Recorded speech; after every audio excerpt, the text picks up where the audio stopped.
ওই যে একটা প্রেম করছে জীবনে, প্রেমিকা ছেড়ে চলে গেছে, ওর ধারণা যে দুনিয়ার সব আমার চলে গেছে।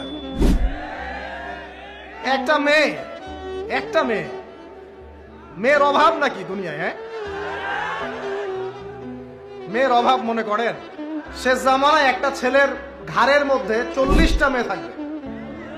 আরে ভাই, 40টা বউ না, 40টা মেয়ে, মহিলা। মানে আপনার ঘাড়ে থাকবে আপনার স্ত্রী, আপনার কন্যা, আপনার মা, আপনার বোন, আপনার শাশুড়ি, আপনার খালা, সব আপনার ঘাড়ে। শেষ জামানায় মেয়েদের সংখ্যা আস্তে আস্তে বাড়তে থাকবে, ছেলেদের সংখ্যা আস্তে আস্তে কমতে থাকবে। যুদ্ধ বিগ্রহ বেশি হবে, ছেলে মানুষ একটু বেশি মারা যায় না, বাইরে চলাফেরা বেশি করে, অ্যাক্সিডেন্ট আছে, রোড অ্যাক্সিডেন্ট, এই সেই, যুদ্ধ বিগ্রহ। এমনি গড়াইও ছেলেদের কম, আর ছেলেদের জন্মহার কিন্তু মেয়েদের চেয়ে কম। শিশু ছেলে মারা যায় বেশি, মেয়েরা মারা যায় কম। ছেলেরা এমনিতেই সংখ্যায় কম হবে, আর শেষ জামানায় মেয়েদের সংখ্যা আরো বেশি বাড়তে থাকবে।